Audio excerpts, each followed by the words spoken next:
Assalamualaikum warahmatullahi wabarakatuh.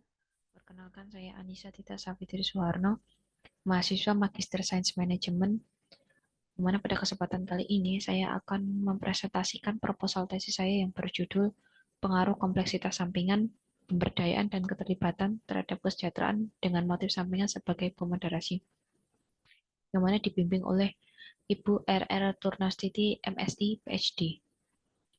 Selanjutnya, latar belakang dari penelitian ini akibat adanya laju pertumbuhan teknologi yang mana menciptakan fenomena gig ekonomi yang telah meningkat 15 kali lebih cepat dibanding pasar tenaga kerja tradisional. Menurut Kolmar 2022, gig ekonomi sendiri adalah domain pekerjaan di mana platform online memediasi hubungan pekerjaan sementara antara pemberi kerja, pekerja gig, dan konsumen. Dalam gig ekonomi sendiri terdapat berbagai macam jenis pekerjaan baru. Salah satunya yakni pekerjaan sampingan atau side hustle. Pekerjaan sampingan adalah pekerjaan yang mana menghasilkan pendapatan yang dilakukan di samping pekerjaan penuh waktu. Menurut Badan BPS tahun 2020, akibat adanya pandemi COVID-19, banyak karyawan yang terdampak dan mengalami kehilangan pekerjaan serta pengurangan jam kerja. Hal tersebut mengakibatkan banyaknya platform sampingan yang muncul yang menjadi salah satu solusi dalam pemecahan masalah tersebut. Berdasarkan teori konservasi sumber daya Hubble 1989 menganggap bahwasannya pekerjaan sampingan ini dapat memiliki konsekuensi negatif seperti konflik pekerjaan keluarga, mengingat karyawan hanya memiliki sumber daya terbatas. Konsekuensi negatif lainnya terkait kesejahteraan seperti masalah kesehatan ataupun ketidakamanan pekerjaan. Dari studi Abu Bakar et al. 2021 mengungkapkan penelitian mengenai kesejahteraan pekerja gig semakin meningkat. Namun dalam hal studi belum secara sistematik mengeksplorasi konsep dari kesejahteraan. Walaupun memiliki pekerjaan sampingan dianggap memiliki konsekuensi negatif terkait kesejahteraan, namun menurut S4 et al. 2018, pekerjaan sampingan dapat memberikan manfaat positif, yakni memberikan kesempatan dalam hal mempelajari fungsi baru serta melatih keterampilan baru. Dalam hal ini, pemanfaat waktu luang mereka dapat mencapai peningkatan diri serta mengambil lebih banyak peran. Pengalaman karakteristik tersebut dapat meningkatkan adanya rasa pemberdayaan atau rasa kebebasan dalam hal membentuk suatu kegiatan berdasarkan konteksnya. Hal tersebut didasarkan oleh teori karakteristik pekerjaan, yakni Hackman dan Ohem tahun 1976. Bahasanya kompleksitas tersebut mencerminkan potensi yang menjadi motivasi kerja yang pada akhirnya membentuk keadaan psikologis pekerja. Selanjutnya yaitu mengenai hubungan antara kompleksitas sampingan dengan pemberdayaan. Penelitian ini juga mempertimbangkan alasan mengapa seseorang tersebut terlibat atau melakukan pekerjaan sampingan, yaitu motif. Hal tersebut didasarkan oleh teori karakteristik pekerjaan yaitu Hackman dan Oldham, di mana motif yang dimiliki orang tersebut untuk bekerja serta karakteristik pekerjaan dapat mempengaruhi keadaan psikologis mereka selanjutnya. Selanjutnya dalam hal ini pemberdayaan sampingan dapat memberikan limpahan efek positif, yaitu salah satunya perilaku keterlibatan sampingan. Menurut teori permintaan sumber daya pekerjaan, yaitu Becker dan Demoretti 2008, bahwasanya pemberdayaan psikologis ini dapat menjadi sumber daya dalam hal memperkuat tingkat keterlibatan karyawan. Keterlibatan karyawan sendiri adalah suatu keadaan motivasional yang memerlukan pengaruh positif dan perhatian serta penyerapan kognitif. Selanjutnya, penelitian ini mempertimbangkan bahwasanya keterlibatan sampingan ini dapat memberikan efek positif terhadap kesejahteraan. Dikarenakan dari penelitian Becker et al. 2012, hubungan antara keterlibatan dan kesejahteraan ini menunjukkan adanya kemungkinan bahwasanya pekerja yang terlibat ini akan lebih cenderung mendedikasikan waktu luang mereka untuk kegiatan rekreasi ataupun relaksasi. Namun dalam penelitian Santopolo et al. 2019 mengungkapkan adanya bukti hubungan timbal balik antara sumber daya pekerjaan, serta keterlibatan. Namun sedikit yang diketahui tentang bagaimana kesejahteraan cocok pada hubungan ini. Selanjutnya, fenomena karyawan yang memiliki pekerjaan sampingan. Ini seharusnya dapat dilihat organisasi dalam hal mereka merekrut individu atau mempekerja individu yang berpartisipasi dalam kesibukan sampingan. Sehingga menurut Kaza et al. 2018 dan Patrick Leary et al. 2019, dalam investigasi kualitatif telah menjelaskan bagaimana pengalaman mereka dalam gig economy, sehingga diperlukan investigasi secara kuantitatif. Dalam hal ini, memiliki pekerjaan kedua maupun ketiga ini dapat menguras energi serta mengarah pada hasil negatif di tempat kerja. Namun penelitian lain menganggap bahwasanya memiliki pekerjaan kedua maupun ketiga ini dapat berdampak positif, di mana salah satunya yaitu kinerja yang lebih baik dan rasa keaslian yang lebih besar. Oleh karena itu, penting melihat individu yang memiliki pekerjaan sampingan serta pengalaman mereka dalam melihat apakah ini menimbulkan efek pengayaan ataupun efek dalam pengurasan sumber daya. Kemudian menurut Jabagi et al. 2019 juga penting dalam memeriksa motivasi mereka terlibat dalam pekerjaan gig karena hal tersebut dapat mempengaruhi bagaimana orang tersebut mengelola perannya.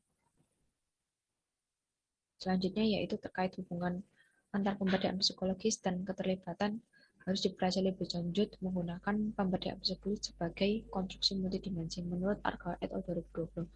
Karena dalam penelitian sebelumnya mengungkapkan bahwasannya terkait hubungan antar pemberdayaan psikologis serta keterlibatan karyawan hanya menggunakan konstruksi unidimensional. Selanjutnya, mengingat kompleksitas kesibukan sampingan dikaitkan dengan peningkatan pemberdayaan, dalam hal ini karyawan perlu mempertimbangkan bahasanya dalam menggunakan waktu terbatas mereka di luar pekerjaan untuk menghabiskan waktu bersama keluarga. Kemudian dari Batterson et al. 2018 mengungkapkan penggunaan teori sumber daya permintaan kerja penting dalam hal untuk tempat kerja yang mana membutuhkan pendekatan secara holistik terkait dengan keterlibatan kerja dan kesejahteraan. Pada dasarnya sumber daya pekerjaan di sini dapat menghasilkan motivasi, di mana adanya tindakan sukarela dalam hal mencapai tujuan, serta efeknya dalam menyangga tuntutan pekerjaan terhadap kesejahteraan serta kinerja karyawan. Sehingga pertanyaan penelitian ini meliputi ada 4. Yang pertama, apakah kompleksitas sampingan berpengaruh positif pada pemberdayaan sampingan? Yang kedua, apakah motif sampingan memoderasi pengaruh positif kompleksitas sampingan pada pemberdayaan sampingan? Yang ketiga, apakah pemberdayaan sampingan berpengaruh positif pada keterlibatan sampingan? Yang keempat, apakah keterlibatan sampingan berpengaruh positif pada kesejahteraan? Sehingga tujuan penelitian ini ada 4. Pertama, menganalisis pengaruh positif kompleksitas sampingan terhadap pemberdayaan sampingan. Kedua, menganalisis pengaruh positif motif sampingan sebagai moderator pengaruh kompleksitas sampingan terhadap pemberdayaan sampingan. Ketiga, menganalisis pengaruh positif pemberdayaan sampingan terhadap keterlibatan sampingan. Dan yang keempat, menganalisis pengaruh positif keterlibatan sampingan terhadap kesejahteraan. Selanjutnya yaitu manfaat penelitian dan tujuan penelitian. Yang pertama ada menganalisis pengaruh positif kompleksitas sampingan terhadap pemberdayaan sampingan. Kedua yaitu menganalisis pengaruh positif motif sampingan sebagai moderator pengaruh kompleksitas sampingan terhadap pemberdayaan sampingan. Yang ketiga, menganalisis pengaruh positif pemberdayaan sampingan terhadap keterlibatan sampingan. Dan yang keempat, menganalisis pengaruh positif keterlibatan sampingan terhadap kesejahteraan. Sehingga manfaat penelitian ini meliputi ada 2, yaitu secara teoritis dan secara empiris. Pada bagian selanjutnya akan dijelaskan landasan teori dan pengembangan hipotesis. Dalam penelitian ini menggunakan 2 teori, yaitu yang pertama teori karakteristik pekerjaan atau job characteristic theory yang dikemukakan oleh Heckman dan Oldham tahun 75 dan tahun 1980, di mana 5 karakteristik pekerjaan utama ini dapat meningkatkan kemampuan motivasi pekerjaan yang mana secara pasti mempengaruhi hasil kerja, serta kompleksitas ini akan mencerminkan potensi motivasi yang pada akhirnya membentuk keadaan psikologis kerja. Kemudian Teori yang kedua yaitu teori permintaan sumber daya pekerjaan atau Job Demand Research Theory yang dikemukakan oleh Becker dan Demoretti tahun 2017, di mana karakteristik pekerjaan dikategorikan sebagai tuntutan pekerjaan dan sumber daya pekerjaan. Kemudian, bahwasanya tuntutan pekerjaan ini diasosiasikan dengan proses penerusan kesehatan atau burnout, serta sumber daya pekerjaan diyakini sebagai proses motivasi yang mana akan menimbulkan adanya perilaku keterlibatan. Selanjutnya yaitu terkait pengaruh kompleksitas sampingan pada pemberdayaan sampingan. Dalam hal ini, pekerjaan sampingan sendiri dilihat dalam lensa teori karakteristik pekerjaan, di mana ada berbagai macam desain pekerjaan atau karakteristik pekerjaan. Dalam hal ini mencakup ada 5, yaitu otonomi tugas, kemudian signifikansi tugas, identifikasi tugas, variasi keterampilan, serta umpan balik. Sehingga dari teori karakteristik pekerjaan tersebut mengungkapkan bahwa kompleksitas tersebut mencerminkan potensi motivasi kerja yang pada akhirnya dapat membentuk psikologis keadaan kerja, yaitu kebermanfaatan yang dialami, tanggung jawab atas hasil, pengetahuan tentang hasil. Dari penelitian sebelumnya yang dimuka oleh Chet et al. 2014 serta Kan et al. 2021, bahwasanya karyawan yang diberdayakan secara psikologis cenderung akan merasakan tingkat otonomi yang tinggi, pertumbuhan dan perkembangan pribadi mereka, sehingga hipotesis pertama yaitu kompleksitas sampingan berhubungan positif terhadap pemberdayaan sampingan. Selanjutnya terkait motif sampingan sebagai pemoderasi pengaruh kompleksitas sampingan pada pemberdayaan sampingan. Hal tersebut didasarkan oleh teori karakteristik pekerjaan, yaitu motif yang dimiliki orang dalam bekerja, serta karakteristik pekerjaan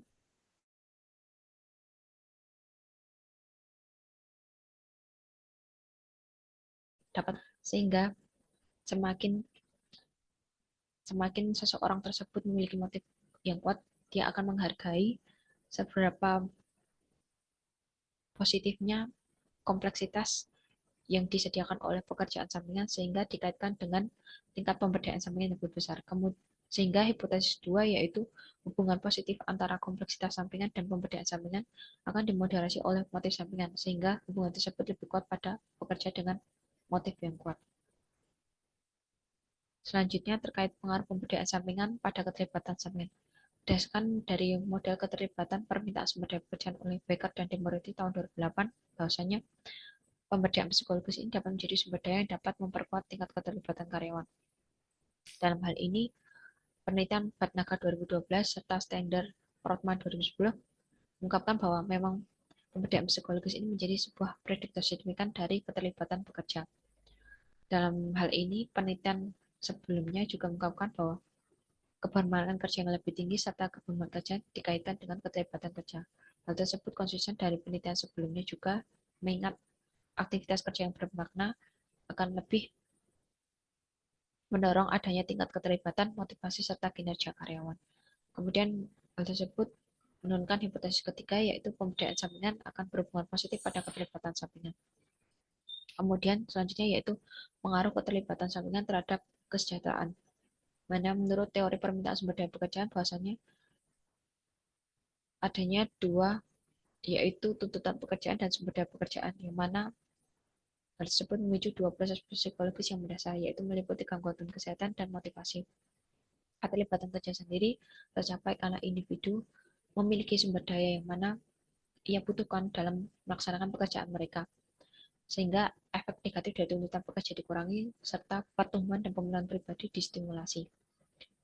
Dari penelitian Harbison 2010 mengungkapkan bahwa individu yang melaporkan kesejahteraan yang lebih tinggi juga melaporkan keterlibatan kerja yang lebih tinggi. Penelitian sebelumnya juga mengungkapkan bahwasanya adanya hubungan positif antara keterlibatan dan kesejahteraan umum dalam hal ini, serta hubungan negatif dengan kelelahan emosional yang dilakukan oleh karyawan. Sehingga hipotesis keempat yaitu keterlibatan sampingan berhubungan positif pada kesejahteraan. Berikut adalah gambaran dalam model penelitian saya, yaitu adanya 4 hipotesis yang diturunkan. Hipotesis pertama meliputi kompleksitas sampingan berhubungan positif terhadap pemberdayaan sampingan. Hipotesis kedua yaitu hubungan positif antara kompleksitas sampingan dan pemberdayaan sampingan yang dimoderasi oleh motif sampingan. sehingga hubungan tersebut lebih kuat pada pekerjaan motif kuat. Kemudian hipotesis ketiga yaitu pemudaan sampingan berhubungan positif pada keterlibatan sampingan. Kemudian hipotesis keempat yaitu keterlibatan sampingan berhubungan positif pada kesejahteraan.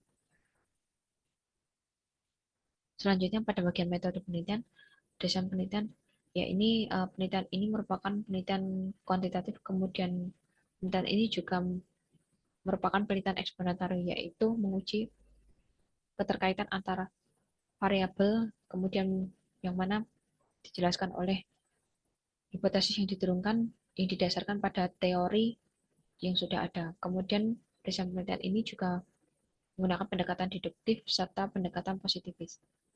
Kemudian pada bagian populasi dan sampel terkait teknik pengambilan sampel digunakan metode non-probability sampling dengan probability sampling. Sehingga kriteria responden yang diambil yaitu karyawan penuh waktu yang mana terlibat dalam berbagai pekerjaan sampingan. Kemudian individu tersebut dalam melakukan pekerjaan waktu minimal 8 jam per hari. Kemudian individu melakukan pekerjaan sampingan rata-rata 3 malam atau lebih per minggu. Dalam hal ini mengikuti pedoman dari Head et al. 2011, bahasanya ukuran sampel minimum untuk menjalankan dalam hal ini menggunakan PLSM yaitu yang merupakan 10 kali jumlah jalur struktural. Kemudian dalam penelitian ini juga menguji uji validitas dan uji reliabilitas. Uji validitas sendiri terdapat ada dua, yaitu menguji validitas konvergen serta validitas diskriminan. Itu menggunakan pedoman dari Head et al. 2014, bahasanya ini menguji validitas konvergen dikatakan valid apabila nilai standar dari loading sekurang-kurangnya antara 0,4 serta 0,7. Kemudian menggunakan perhitungan dari AFE dan composite reliability. Kemudian dari validitas diskriminan sendiri, mana menggunakan pedoman dari Head et al. 2014 terkait indikator konstruk itu tersebut harus mempunyai nilai loading paling tinggi pada kelompok konstruknya sendiri. Kemudian dalam pengujian reliabilitas menggunakan Cronchbar alpha, di mana Cronchbar alpha dan composite reliability, di mana menurut pedoman Head et al. 2017 adalah batas minimumnya adalah 0,70. Kemudian dari sisi teknik pengumpulan data sendiri, penelitian ini menggunakan data primal yang mana diambil melalui metode survei yang menggunakan dimensi waktu cross-seksional. Kemudian dari teknik analisis data sendiri, penelitian ini menggunakan SEM yaitu PLSM yang menggunakan Smart PLS 3.0. Kemudian dalam pengujian moderasi menggunakan model analisis dua jalur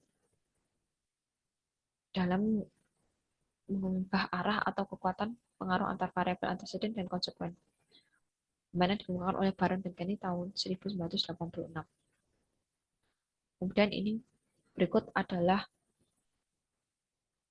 kuesioner dari variabel kompleksitas sampingan beserta item-itemnya.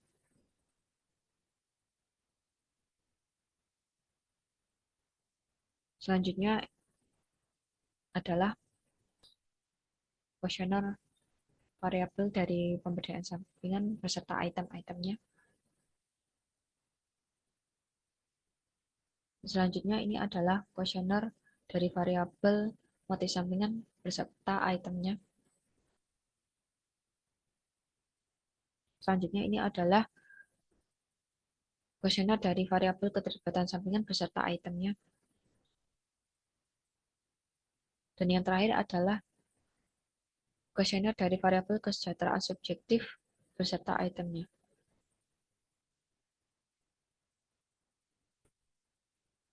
Sekian dari saya, kurang lebihnya mohon maaf. Wassalamualaikum warahmatullahi wabarakatuh.